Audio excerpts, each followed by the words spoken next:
एक महीना जिससे झगड़ा हुआ था हमको, एक महीना पहले मेरे बेटा को कहा जो नीरजवा हमारा लिए साजिश रच रहा है। हम ध्यान नहीं दिए, कहे कि जो कि हो सके झगड़ा हो गया है तो कोई झगड़ा लगाने के लिए कह रहा है। लेकिन एक महीना के बाद मेरे बेटा को उस जगह जिस दिन मारा पड़ा है मेरा बेटा, उस रात उस घर में कितना आदमी का आवाज़ आ रहा था। हम 1 बजे रात में खड़ा होकर के अपने घर के बगल में सुने। हम कहे भी तो मेरे बात पर विश्वास लोग नहीं किया, समझे। 5 बजे सुबह में वो औरत मेरे डेरा तक आई, फिर भी हम लोग ध्यान नहीं दिए। हम लोग पता नहीं था जो लड़का को मार करके फेंक दिया गया है, समझे। इसके बाद 4 बजे पता चलता है कि हमारा लड़का मरा हुआ पड़ा हुआ है उस जगह, उस घर में। वही नामजद जो भी नाम दिए हुए हैं, आसपास के लोग हैं। साजिश रच करके मेरे बच्चा को हत्या कर दिया गया। थाना प्रभारी चाहे जो भी प्रशासन उसमें है, वो मेरा साथ देने के लिए तैयार नहीं है। नाम बोल दो, कौन लोग? सुनील रजत कौन है वो, थाना प्रभारी कौन है, नाम तो उतना अच्छा से हम नहीं सबको जानते हैं। लेकिन साफ मतलब मुस्का करके जिसके घर में किसी का बेटा, जवान बेटा मर जाए। अब मैं नाम बोल दो। उसमें है कुंदन कुमार, भूषण कुमार, नीरज कुमार, मिंता देवी, रानी देवी, बबलू कुमार, यही सब है। इस मामले में कार्रवाई को लेकर बड़े अधिकारी से मिले हैं, लेकिन कहीं से हमको कोई उम्मीद नहीं दिख रहा है। जो मेरे सामने, घर के सामने आ करके आना जाना, जिस दिन से मतलब और नाम पड़ा हुआ है उसको केस में, हत्या हो गया मेरा बेटा के, फिर भी सब फ्री घूम रहा है। कोई उसको देखने वाला नहीं है। हम चुपचाप मुंह देखते रहते हैं सबका। हुआ और छोड़ दिया गया। आप लोग क्या चाहते हैं? हम लोग चाहते हैं जो मेरे बेटा का हत्या किया वो अंदर जाए, उसको सजा मिले। अब इससे बढ़कर के कुछ होता है क्या कि किसी का बेटा, जवान बेटा का घर उजड़ जाए और उसको आराम से छोड़ दिया जा रहा है। हम किससे उम्मीद करें? थाना प्रभारी, चाहे लोग थाना में जाता है जो साथ देंगे, थाना प्रभारी या थाना का जो भी प्रशासन है हमको साथ नहीं दे रहा है, फिर लोग जाएगा कहाँ? एक बार उठ करके थाना से लोग खड़ा होगा तो ऐसा ऐसा कांड होगा। लेकिन नीचांत है वो लोग, उनको कोई मतलब नहीं है, अपने जाति से मतलब है खाली। हाँ, वर्दी मिल गया, वर्दी लेने में कितना परिश्रम होता है उनको शायद भूल गए वो चीज़। उसमें जतियौता नहीं होना चाहिए, समझे। वर्दी के अंदर में छुप करके जतियौता निभा रहे हैं, उन लोगों को शर्म नहीं लग रहा है? शर्म लगना चाहिए। हमारे घर में भी लोग इसका तैयारी किया था लेकिन नहीं हुआ। हम जानते हैं उसमें कितना मेहनत लगता है। उस मेहनत के हमारे थाना पर बैठ करके दुरुपयोग कर रहे हैं वो लोग। उनको शर्म नहीं लग रहा है? मेरा बेटा को हत्या कर दिया गया और लोग चारों बगल घूम रहा है मस्ती में, फैशन करके। और हम दिन रात उस जगह रो रहे हैं, दिन रात उस जगह मर रहे हैं।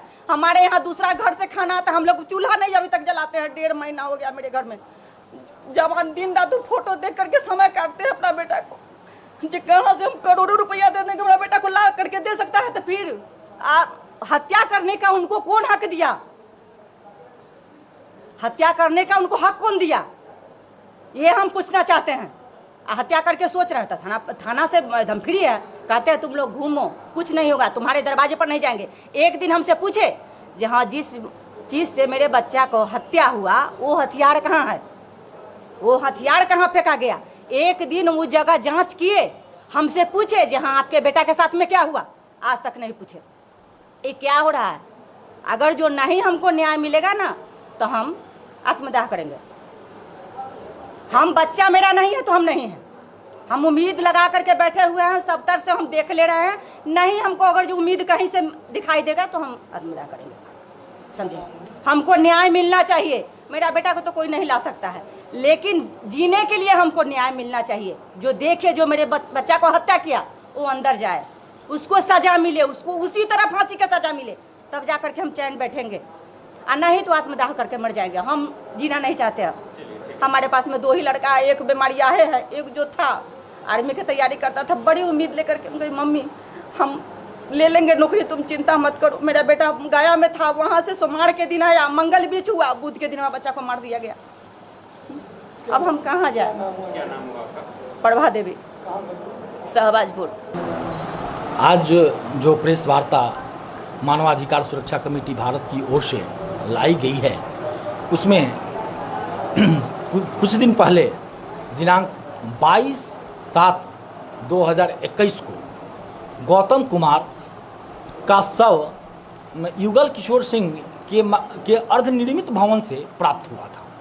उस विषय में आज का प्रेस वार्ता है। इसमें जो अभियुक्तगण हैं उनसे इस वाद के सूचक प्रकाश कुमार का पूर्व से दुश्मनी चल रहा था। 606-20 वाद संख्या अहियापुर थाना कांड संख्या में उनकी पत्नी प्रभा कुमारी के द्वारा वाद दायर किया गया था अभियुक्तों के विरुद्ध। उस केस में जो अनुसंधानक थे वह दलित जाति विशेष के लोग थे और दुर्योग से अभियुक्त भी दलित जाति विशेष के लोग थे। इन लोगों ने आपस में मेल कर षड्यंत्र पूर्वक इन पर उसी समय 2020 में ही 607-20 वाद दायर किया, जिसमें हरिजन एक्ट का भी हवाला दे दिया गया। और ये कहिए कि इस तरह से भेदभाव बढ़ता गया कि अनुसंधान के क्रम में जब यहाँ के तत्कालिक डीएसपी जब पहुँचते हैं तो सूचक प्रकाश कुमार न्याय की उम्मीद से उनके पास जाता है। जब उनके पास गया तो वो क्या किए कि चुपचाप अरेस्ट करके जेल भेज दिए प्रकाश कुमार को और इनकी पत्नी को भी 607-20 में आरोपी बना दिए। ये हरिजन एक्ट का कहीं ना कहीं से दुरुपयोग हो रहा है।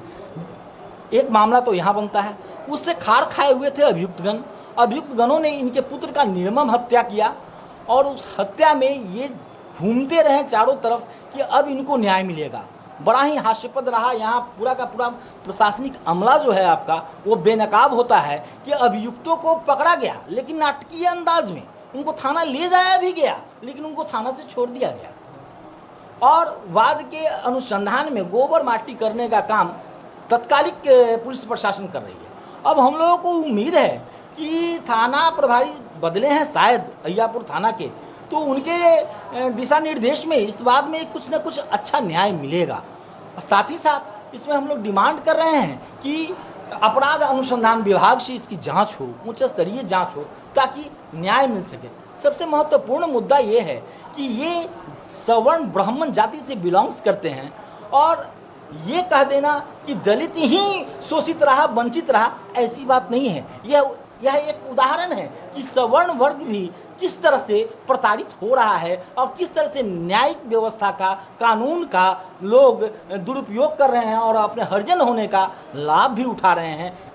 इसका ध्यान आकर्षण हम लोग चाहेंगे और HRDC के माध्यम से हम लोग चाहेंगे कि इनके पुत्र के जो हत्यारे हैं उनको सज़ा मिले और इनको न्याय मिले। आप विशेष जो पीड़ित के माता पिता आए हुए हैं उनसे इस विषय में। अजीत भास्कर, अधिवक्ता, मुजफ्फरपुर।